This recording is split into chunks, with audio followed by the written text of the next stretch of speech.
Islamic Brotherhood Television.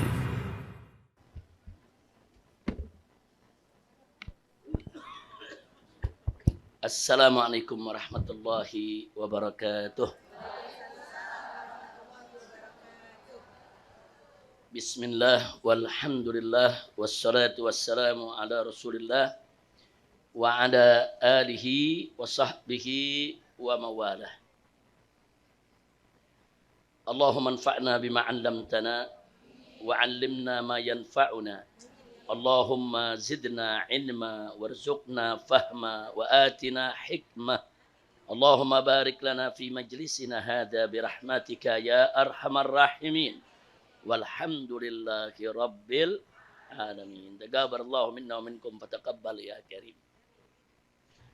Kepada segenap para ustadzah, para ummahat, para akhwat, alhamdulillah pada kesempatan hari ini kembali kita kumpul dalam taklim bulanan kaum ibu di Markas Syariat Petamburan. Mudah-mudahan kumpulnya kita di tempat ini menjadi penyebab turunnya rahmat dan barakah. Amin ya rabbal alamin. Alhamdulillah. Satu persatu acara sudah kita lalui. Pembacaan maulid, pembacaan ratib, pembacaan qasidah, termasuk pembacaan kitab yang tadi sudah dibaca oleh Habib Muhammad bin Hadi Al-Habsyi, dilanjutkan dengan Habib Alwi bin Hasan bin Sumaid, begitu juga terakhir barusan dilanjutkan oleh Habib Muhammad Hanif bin Abdurrahman Al-Attas. Hafidhahumullahu ta'ala wa ra'ahum. Amin ya rabbal alamin. Nah, kali ini Ibu, saya hanya melanjutkan pembacaan kitab Riyadhus Shalihin. Yang alhamdulillah kitab Riyadhus Shalihin hari ini sudah sampai hadis yang ke-68. Ke-68 dari Babul Muraqabah di kitab Riyadhus Shalihin karya Al-Imam An-Nawawi radhiyallahu ta'ala anhu. Nah baik, sebelum kita mulai, coba kita minta Habib Hanif tolong dibacakan hadisnya yang ke-68. Oke, bisa.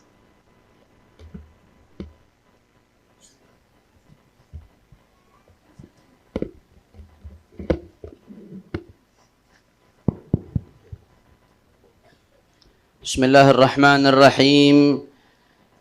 بسندكم المتصل إلى الإمام العلامة محي الدين أبي زكريا يحيى بن شرف النووي رحمه الله تعالى ونفعنا به في الدارين آمين.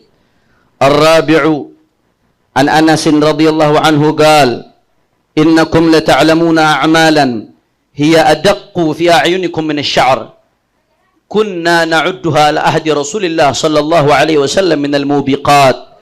رواه البخاري وقال الموبقات المهلكات.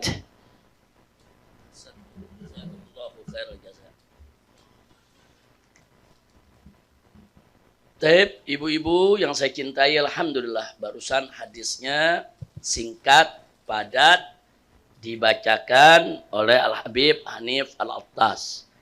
Mudah-mudahan apa yang dibaca dari hadis Nabi Muhammad SAW ini menjadi penyebab datangnya aneka ragam keberkahan untuk kita semua. Amin ya rabbal alamin. Dan alhamdulillah Ibu, hari ini saya didampingi dengan saya punya istri. Udah lama nggak muncul di sini Bu ya? Iya, sekarang ada di samping Syarifah Fadlun binti Fadil bin Hasan Ibnul Habib Utsman bin Yahya.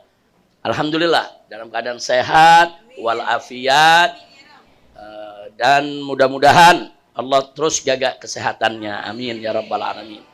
Kemudian tadi beberapa putri saya juga di sini sudah membacakan beberapa qasidah. Ada Syarifah Humaira, kemudian ada Syarifah Zulfa, ada Syarifah Mumtaz, juga ada Syarifah Zahra dan Fairuz.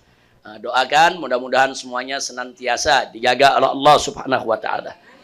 Dan saya punya anak menantu hari ini juga Masya Allah sudah membacakan beberapa kitab. Adapun Habib Muhammad bin Husain memang jadwalnya itu besok. Kalau besok Habib Muhammad bin Hussein mantu saya juga akan ikut hadir di sini. Begitu juga Habib Irfan Al-Idrus.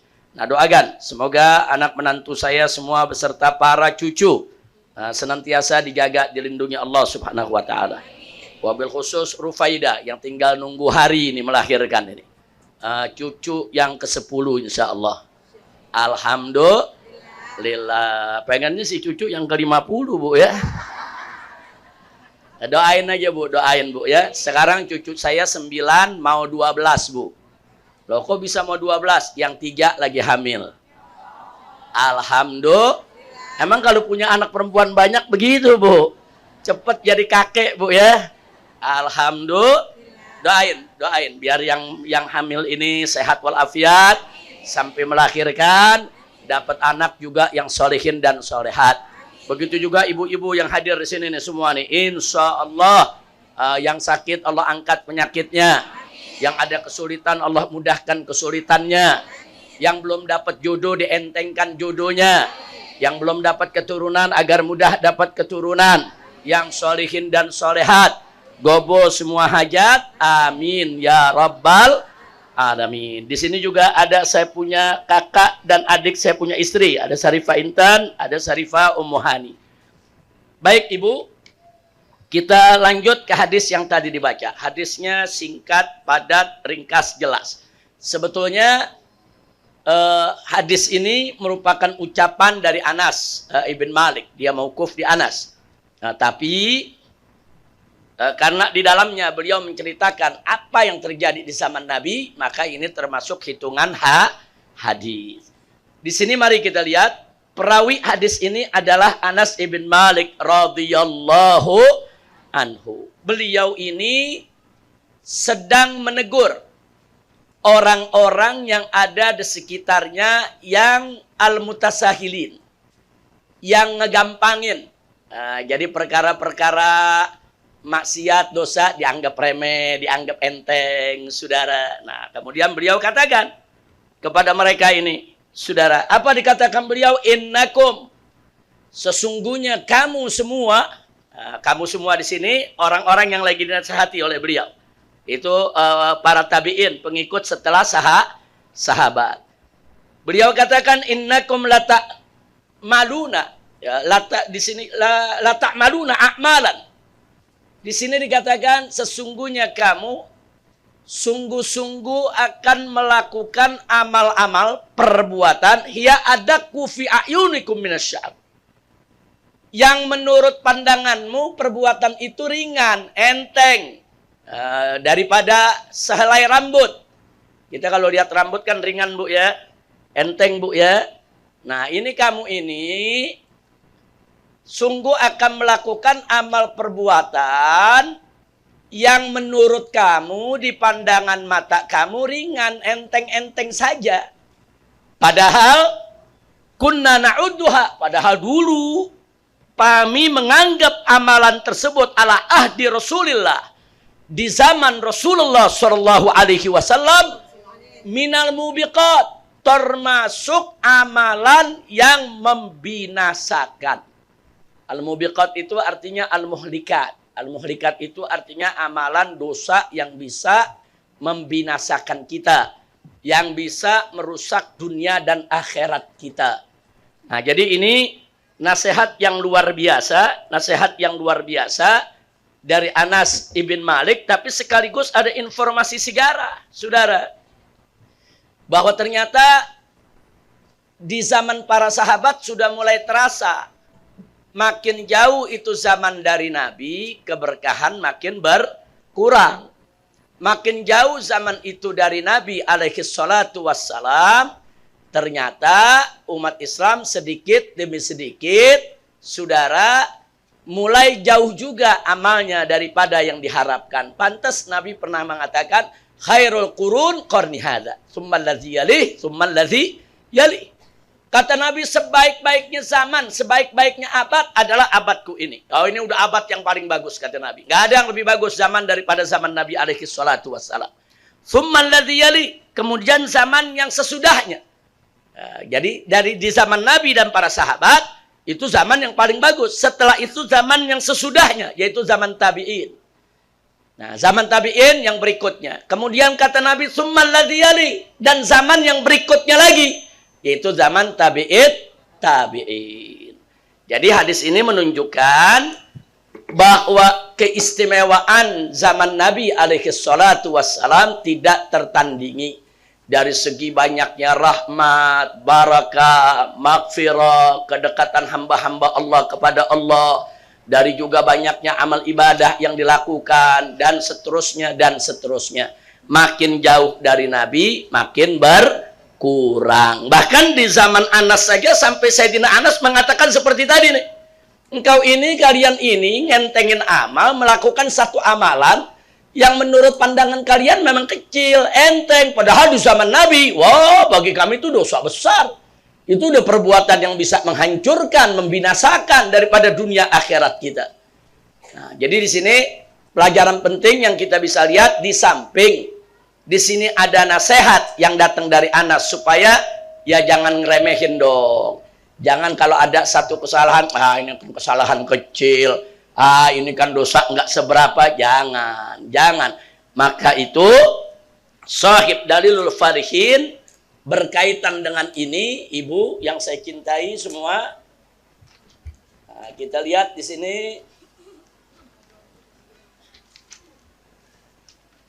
ada hal yang menarik. Shahib Dalilul Farihin itu menukilkan satu riwayat dari kitab Az-Zuhd karangan Al-Imam Ahmad radhiyallahu taala anhu, menceritakan tentang ucapan Bilal ibn Sa'ad radhiyallahu an.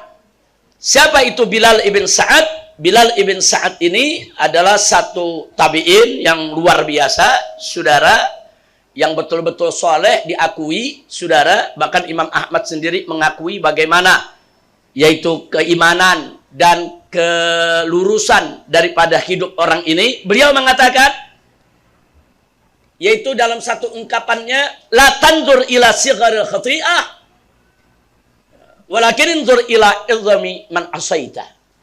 Nah, jadi dia katakan apa di sini? Bilal ibn Sa'ad ini mengatakan, la tanzur ila sigharil khati'ah. Kamu jangan melihat kepada kecilnya suatu kesalahan. Walakin inzur ila man asaita, tapi coba kamu lihat kepada siapa kamu itu bermaksiat. Lihat kepada kebesarannya, keagungannya, kekuasaannya. Jadi maksudnya, Bu, kalau kita mau berbuat dosa, walaupun itu dosa mungkin dalam pandangan kita kecil, tapi jangan lupa kita maksiat kepada yang maha besar, kita maksiat kepada yang maha agung, kita maksiat kepada yang maha kuasa, kita maksiat kepada zat yang menciptakan kita. Nah, maka itu ini pesan dari Bilal ibn Sa'ad radhiyallahu taala anhu luar biasa. Jadi beliau ingatkan, la tanzur ila sighar khati'ah. Jangan kamu lihat kepada kecilnya satu dosa, jangan, tapi lihat kepada siapa kau berdosa. Sehingga kalau ini menjadi pedoman kita, kita nggak sembarangan berbuat dosa. Nah, kira-kira jelas gak, Bu? Nah, saya kasih contoh dalam kehidupan dunia saja nih, Bu. Ini dalam kehidupan dunia nih. Ada orang menghina Pak RT. Dengan ada orang menghina presiden. Ayo, berat mana? Ayo jawab, berat mana? Menghina Pak RT biasanya nggak sampai ke pengadilan. Betul, Bu? Nah, jarang menghina Pak RT sampai ke pengadilan, sampai ke penjara, ya. Tapi kalau menghina presiden, wah, Bu. Nah, sekarang pertanyaannya kan sama-sama penghinaan, kok akibatnya beda? Kenapa kok akibatnya beda? Karena ada perbedaan dari objek yang dihina. Yang satu Pak RT, yang satu presiden kedudukannya tinggi. Itu dalam kehidupan manusia gitu, lihat ya. Dalam kehidupan manusia tuh kita berbuat salah kepada Pak RT dengan berbuat salah kepada presiden, urusannya jadi beda itu. Nah, sekarang kita bicara hubungan kita dengan Allah. Allah ini yang menciptakan kita. Allah yang menjamin rezeki kita. Allah yang selama ini menyembuhkan penyakit kita. Allah yang selama ini memudahkan segala urusan kita. Allah yang maha besar, Allah yang maha agung, Allah yang maha dermawan itu, saudara, tentu lebih tidak patut untuk kita berbuat salah kepadanya. Nah, kira-kira jelas gak? Nah, kalau kesalahan kepada presiden aja, presiden bukan yang kasih nyawa kita, bukan yang kasih kehidupan kita, presiden bukan yang menjamin segala urusan kita, tapi kesalahan kepada presiden bisa menjadi besar. Lalu sekarang bagaimana terhadap Allah? Allah yang maha besar, Allah yang maha agung, Allah yang maha kuasa. Jaga sikap kita, jangan maksiat kepada Allah. Kira-kira jelas gak, Bu? Bu, Ibu kalau cerita presiden mesem aja. Saya lagi kasih contoh, mau siapa kek, mau raja kek, mau sultan, betul? Ya kita jujur aja, kita kalau mau berbuat salah, ternyata dalam kehidupan sehari-hari, kita mesti juga perhatikan kepada siapa kita bersalah. Kalau kita bersalahnya kepada RT, RW yang memang jabatannya tidak tinggi, bisa jadi masalah biasa. Tapi kalau kita salah kepada menteri, kepada presiden, kepada raja, kepada sultan, nah, maka urusannya menjadi luar biasa. Berarti di situ ada apa tuh yang mesti kita catat? Ada perbedaan kedudukan. Nah, sekarang saya mau tanya, dari sekian banyak kedudukan yang kita tahu, yang kedudukannya maha tinggi siapa? Yang maha mulia siapa? Yang maha agung siapa? Yang menjamin rezeki kita siapa?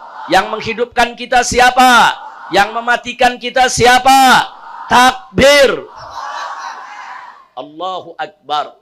Jadi Allah tuh yang maha besar. Nggak ada satupun yang sebanding dengan Allah subhanahu wa ta'ala. Maka itu pesan yang disampaikan tadi oleh Bilal ibn Sa'ad luar biasa.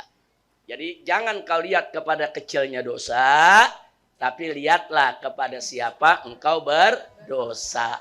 Kalau kita ngelihatnya kepada kecilnya dosa, jadi ngentengin. Kecil ini, nggak apa-apa ini. Tapi kalau kita melihat kepada siapa kita berdosa, kita akan hati-hati supaya kita tidak berbuat dosa. Insya Allah. Ada satu lagi riwayat mauquf yang cukup menarik. Kita lihat di sini disebutkan, al-mu'minu yara dzambahu ka'annahu sahra yakhafu an taqa alaih. Jadi orang mukmin sejati itu dia akan melihat dosanya sendiri itu seperti batu karang besar. Seperti batu besar yang ingin jatuh menimpa dia. Itu orang mukmin tuh. Orang mukmin kalau ngelihat dosa nggak peduli mau dosa besar kek, mau dosa kecil kek. Pokoknya orang mukmin kalau ngelihat dosa dirinya sendiri, dia ngelihat bagai batu yang besar yang mau menimpa dia. Itu orang mukmin. Sebaliknya, wal kafiru yara dzambahu ka'annahu dzubab yamurru ala anfih. Dikatakan apa? Sedangkan orang kafir yang tidak punya iman, kalau melihat dia punya dosa, sebesar apapun itu dosa, itu dia lihat seperti lalat yang cuma lewat depan hidungnya. Maksudnya apa? Maksudnya kalau orang kafir ngentengin dosa. Dosa besar aja dia nggak peduli, apalagi dosa kecil. Dosa besar aja dia nggak peduli. Bahkan dia kalau ngelihat dosa, kayak laler yang liwat di depan dia punya hidungnya. Beda dengan orang mukmin. Jangankan dosa besar. Dosa kecil saja seorang mukmin dia akan berpikiran. Dia langsung beristighfar, mohon ampun kepada Allah, melakukan berbagai macam amal baik supaya dosanya tadi dihapus oleh Allah, diampuni oleh Allah. Nah, jadi itu bedanya antara iman dan kufur, antara mukmin dan kafir. Jadi orang mukmin gak sembarangan dengan dosa. Jangankan dosa besar, dosa kecil dia berpikiran. Nah, apalagi dosa besar. Sedangkan orang kafir, jangankan dosa kecil, dosa besar nggak ada urusan. Nah, makanya yuk kita sebagai orang-orang beriman jangan sembarangan untuk berbuat dosa. Mudah-mudahan insya Allah Allah subhanahu wa ta'ala akan memberikan kepada kita yaitu pengampunan, rahmah, maghfirah, barakah supaya dosa kita dihapus semua. Amin ya rabbal alamin. Kira-kira sampai di sini jelas gak, Bu? Ibu jelas, Bu, ya? Alhamdulillah. lillah. Nah baiklah Ibu, masih berkaitan dengan ini. Maka itu Bu, kita sebagai mukmin, sebagai orang Islam yang memberikan kesaksian asyhadu alla ilaha illallah wa asyhadu anna muhammadar rasulullah. Nah sekarang saya mau garis bawahi la ilaha illallahnya. La ilaha illallah artinya tiada Tuhan yang berhak disembah selain Allah. Tapi Ibu jangan lupa bahwa implementasi daripada la ilaha illallah itu harus masuk ke segala sektor kehidupan kita. Jadi kalau kita udah menyatakan la ilaha illallah, tiada Tuhan yang berhak disembah selain Allah. Berarti kita harus mengikrarkan dalam jiwa kita, tanamkan dalam sanubari kita bahwa tidak ada yang lebih besar dari Allah. Tidak ada yang lebih kuasa dari Allah. Tidak ada yang lebih menentukan daripada Allah. Tidak ada yang lebih berkehendak daripada Allah. Nah, itu yang mesti kita tanamkan. Dan tidak ada hukum lebih baik daripada hukum Allah. Tidak ada aturan yang lebih baik daripada aturan Allah. Tidak ada ketentuan yang lebih baik daripada ketentuan Allah. Itu konsekuensi daripada la ilaha illallah. Jadi jangan sampai ada mengucapkan la ilaha illallah tapi hukum Allah ditolak. Ada mengucapkan la ilaha illallah tapi syariat Allah ditolak. Ada orang berikrar la ilaha illallah tapi masih ada yang dia takuti selain Allah. Mestinya kalau dia sudah nyatakan la ilaha illallah, nggak ada yang dia takuti selain Allah. Nggak ada yang lebih besar, lebih kuasa daripada Allah. Nggak ada yang lebih berkehendak daripada Allah. Allah yang maha besar, Allah yang maha kuasa, Allah yang patut dan pantas untuk kita takuti, bukan makhluknya. Nah, jadi kalimat la ilaha illallah itu luar biasa.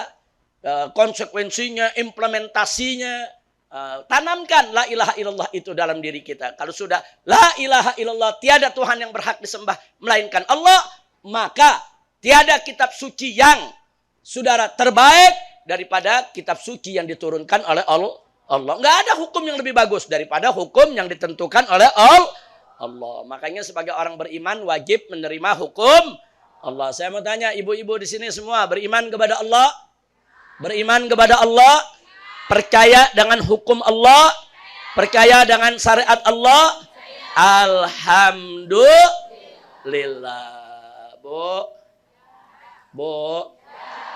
Ibu.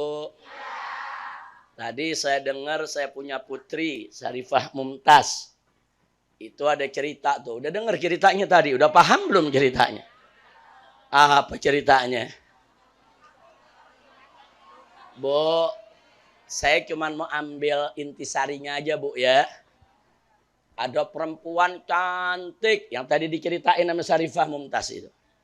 Saking cantiknya sampai dia ngomong apa? Nggak pantas saya untuk diduakan. Wah. Bu, itu berarti percaya diri banget tuh ya. Pokoknya udah merasa udah paling bagus, paling cantik udah di dunia. Makanya dia heran kalau lakinya kawin lagi. Nah, artinya dia heran kenapa itu perempuan lebih apa dari saya. Yang perempuan itu punya, saya punya, bahkan saya lebih cantik dari dia. Jadi artinya apa? Saudara, di sini dia ingin menunjukkan bahwa karena saking cantiknya saya sebagai istrinya tidak pantas saya diduakan. Wah. Bu. Ada gak ibu yang begitu? Cuman yang kita mau garis bawahi pelajarannya apa? Begitu Imam Junaid radhiyallahu taala anhu mendengar kalimat si perempuan tadi pingsan. Bu, ulama sampai pingsan dengarnya, Bu. Dia bukan pingsan karena percaya dirinya itu perempuan, bukan. Dia bukan pingsan karena itu perempuan sombong, angku, bukan. Dia pingsan, yang dia bayangin, bagaimana kalau Allah yang mengatakan begitu kepada hambanya. Hei hambaku, gak ada yang lebih indah daripadaku, gak ada yang lebih agung daripadaku. Aku tidak ridha untuk diduakan. Wah, kira-kira jelas gak? Jadi boleh gak menduakan Allah? Gak boleh. Allah diduakan dengan hambanya, Allah diduakan dengan patung-patung, Allah diduakan dengan makhluk-makhluk. Boleh tidak? Itu penghinaan terhadap Allah. Makanya Imam Junaid pingsan. Bu, dia pingsan seolah-olah dia mendengar Allah itu berfirman kepadanya, "Hei Junaid, Aku ini maha agung. Kalau aku tunjukkan keindahanku kepada hambaku, kebesaranku, keagunganku, kemuliaanku, apa ada yang pantas untuk menduakan aku? Subhanallah, Bu. Siapa yang maha indah? Siapa yang maha agung? Siapa yang maha suci? Apa pantas menduakan Allah? Apa pantas mempersekutukan Allah? Tiada Tuhan yang berhak disembah selain takbir. Alhamdulillah. Nah, jadi jelas Bu ya. Bu, yang tadi disampaikan sama Syarifah Mumtaz jelas gak? Bukan kalau nggak jelas yang di belakang mikir kok ceritanya mau kawin lagi. Nah, ini bukan soal mau kawin lagi. Imam Junaid jawab ya sesuai syariat. Ada perempuan nanya Imam Junaid nih lakinya mau kawin lagi marah-marah. Ya Imam Junaid jawab ya Allah bolehin, selesai. Marah-marah tuh perempuan. Kalau kamu lihat wajah saya, kamu akan tahu tidak ada yang pantas untuk menduakan aku. Waduh, Bu. Bu. Jadi udah jelas Bu ya. Jadi pokok ceritanya bukan soal kawin laginya. Pokok ceritanya bukan pingsan karena kesombongan si perempuannya. Bukan. Pokok ceritanya bukan soal kecantikan dia yang gak mau diduakan. Tapi pokok ceritanya kalau manusia saja sudah merasa tinggi, merasa tidak ada yang pantas untuk menduakan dia, lalu bagaimana Allah yang maha tinggi? Allah yang maha tinggi, Allah yang maha indah, Allah yang maha mulia. Jangan menduakan Allah. Tadi itu Bu, kalau kita takut berlebihan kepada makhluk, khawatirnya nanti kita jatuh kepada jurang mempersekutukan Allah. Karena yang mesti kita takut bukan makhluk, tapi Allah. Jelas Bu ya? Nah, dulu saya pernah sampaikan di sini, apa beda takut kepada makhluk dan takut kepada Khalik? Kalau takut kepada makhluk, kita lari dari si makhluk. Tapi kalau takut kepada Allah, kita akan lari kepada Allah. Bukan lari dari Allah, lari kepada Allah. Takut kepada singa, kita lari dari singa. Menjauh dari singa. Takut kepada begal, kita lari dari begal. Menjauh dari begal.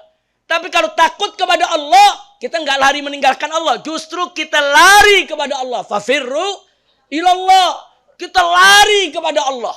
Nah, ini bedanya. Takut kepada Khalik dengan takut kepada makhluk. Nah, takut kepada Khalik tumbuh suburkan dalam diri kita. Takut kepada makhluk buang jauh-jauh dari diri kita. Insya Allah. Nah, kira-kira jelas gak Bu? Hari ini jelas semuanya? Alhamdulillah. Nah, baik Ibu, masih kita cerita soal kita membesarkan Allah. Kemarin saya dengar kabar, Masya Allah, umat Islam dari mana-mana bersama Habib Hanif. Habib Hanif juga ikut kemarin ini. Rame-rame mendatangi kedutaan besar Swedia. Begitu juga mendatangi kedutaan besar Belanda. Dalam rangka memprotes pembakaran Al-Quran. Yang diprotes bukan hanya pembakaran Al-Qurannya saja. Kita protes kepada pelaku yang membakar Al-Quran. Dan kita protes kepada negaranya yang mengizinkan pembakaran Al-Quran. Nah, itu yang kita protes. Nah, tapi di sini Ibu perlu tahu. Nah, ini sekedar informasi supaya kita tahu duduk perkaranya Bu ya. Ini negara-negara barat ini kan kalau ngomong, wah ini kebebasan berekspresi. Ini kebebasan berekspresi, kebebasan pendapat. Nah, selalu ngomongnya begitu tuh. Jadi kami nggak bisa melarang warga negara kami kalau dia mau bakar Al-Quran. Karena dianggap itu kebebasan berekspresi. Tapi anehnya, nah ini yang perlu kita tahu di Swedia ini. Sebetulnya Paludan itu yang dia mau bakar bukan Al-Quran saja. Dia juga mau bakar Taurat.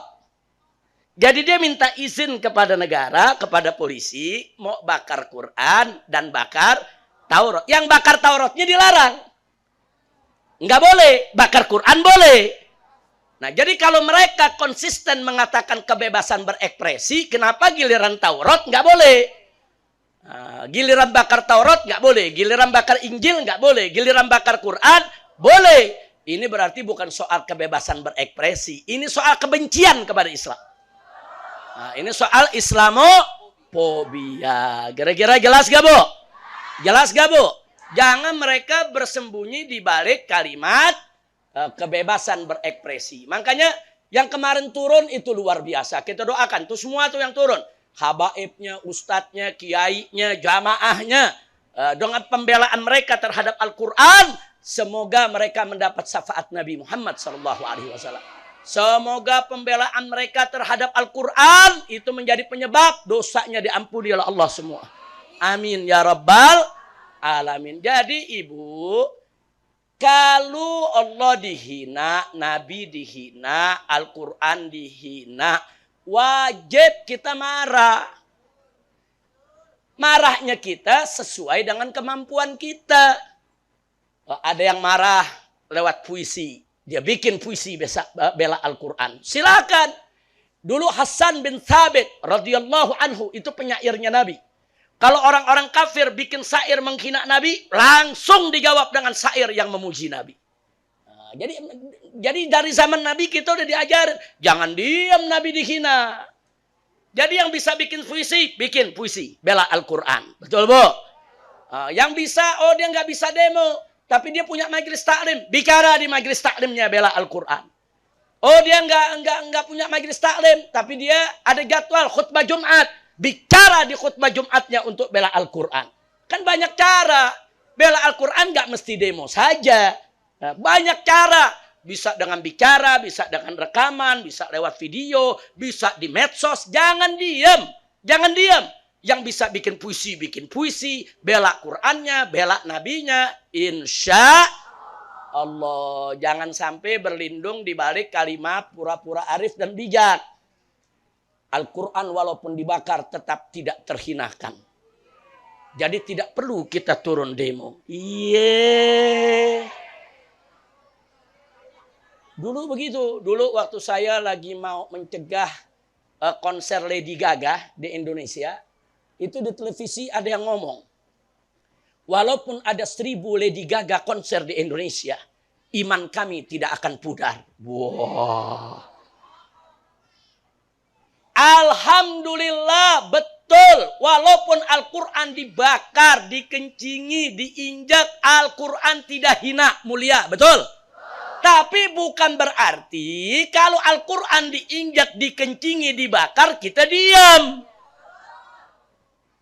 Jadi kalimatnya mesti diterusin betul. Memang Al-Quran mulia. Mau dibakar, mau dihina, Al-Quran gak bakal hina. Betul? Tapi itu jangan dijadikan alasan kalau Al-Quran dibakar diam.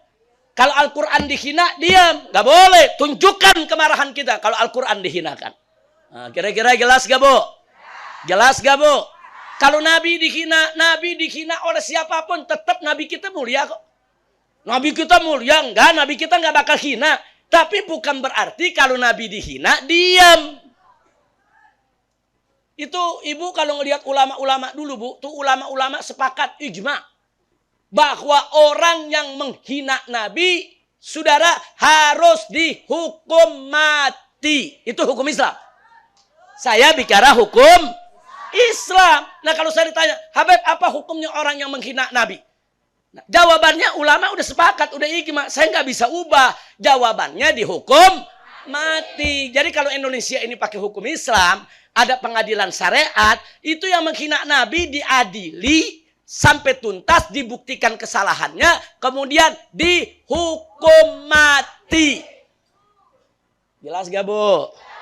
Cuman jangan hukum mati sendiri. Semua lewat proses. Makanya mudah-mudahan di Indonesia ke depan pakai hukum Islam. Kalau pakai hukum Islam, orang gak berani hina Allah dan hina Nabinya. Betul? Bukan hanya Allah dan Nabinya, hina syariat. Seperti menghina azan. Azan disamakan dengan gonggongan anjing. Itu hukumnya berat dalam syariat Islam. Dia harus bertaubat. Kalau nggak bertaubat, terus tetap menghina azan, hukumannya hukum mati. Kira-kira jelas gak, Bu? Bu? Jelas gak? Jadi boleh gak menghina Allah? Boleh gak menghina Rasul? Boleh gak menghina Quran? Boleh gak menghina lambang-lambang Islam? Bahkan jangankan agama Islam, agama di luar Islam pun nggak boleh kita hina.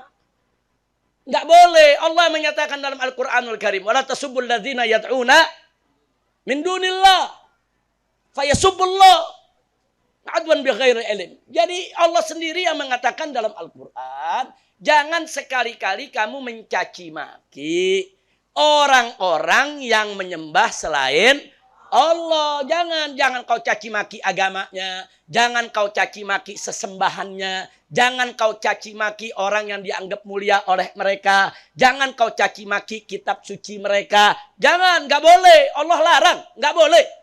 Nah, kalau agama yang lain aja, yang nyata-nyata menurut Islam itu agama udah sesat. Itu agama sudah kafir di luar Islam, tidak boleh dihina, apalagi agama Islam. Kira-kira jelas Bu ya? Apalagi yang punya kekuasaan.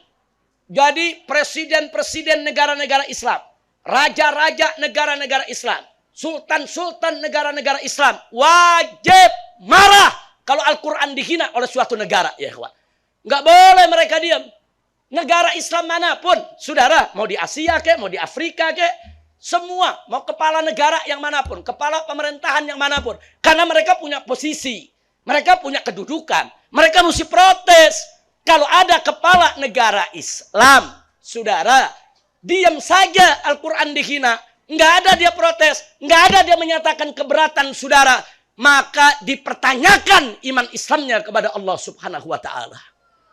Kira-kira jelas tidak? Harus, saudara, harus. Seperti apa? Umpamanya salah satu kepala negara Islam, umpamanya kita lihat di Turki, umpamanya Erdogan. Begitu dihina, dia panggil duta besarnya. Kenapa Al-Quran itu dibakar? Kenapa negara kamu menghina Al-Quran? Kenapa negara kamu membolehkan? Oh, kalang kabut itu negara ditegur oleh Erdogan. Sampai-sampai Swedia itu mau jadi anggota NATO. Nah, itu syarat menjadi anggota NATO harus disetujui oleh 100% anggota. Turki salah satu anggota daripada negara NATO. Begitu Swedia melakukan kesalahan itu, Turki menolak Swedia menjadi anggota NATO. Sampai sekarang Swedia kalang kabut, minta maaf sana, minta maaf sini. Kata Turki, enggak boleh. Karena kau Islamofobia, kau sudah menghina Al-Quran. Begitu mestinya kepala negara Islam, saudara. Betul? Betul? Atau kita lihat Anwar Ibrahim. Nah, punya cara lain lagi. Marah, saudara, Al-Quran dihina. Dipanggil duta besarnya. Nah, kemudian, saudara, apa yang dilakukan Anwar Ibrahim? Nah, karena Al-Quran ini dihina, dia perintahkan, saudara, menteri-menterinya untuk apa? Mencetak 1 juta Al-Quran untuk disebarkan ke seluruh dunia. Ya, emang harus ada sikap. Sikap itu bukan sikap mesti maki-maki. Enggak. Sikap resmi suatu negara. Enggak boleh negara penduduk mayoritas Islam atau negara Islam Al-Quran dihina, diam. Iya. Udah jangan diterusin dah. Ntar merembet kemana-mana lagi. Cukup Bu ya. Bu. Cukup ya. Ya, saya kasih contoh yang bagus-bagus saja dah. Erdogan bagus, Anwar Ibrahim bagus, alhamdulillah. Harus ada sikap. Negara-negara Islam tidak boleh diam. Kira-kira jelas, Bu? Jelas, Bu? Sikap itu enggak mesti perang, enggak. Tegur. Panggil duta besarnya, tegur. Kasih tahu negaranya, pelakunya mesti diproses hukum. Begitu dong. Baru itu negara punya haibah. Itu negara punya wibawa. Enggak membiarkan kalau agamanya dihina. Jelas, Bu? Jangan diterusin, Bu ya. Cukup. Karena pengajiannya emang udah cukup ini. Alhamdulillah.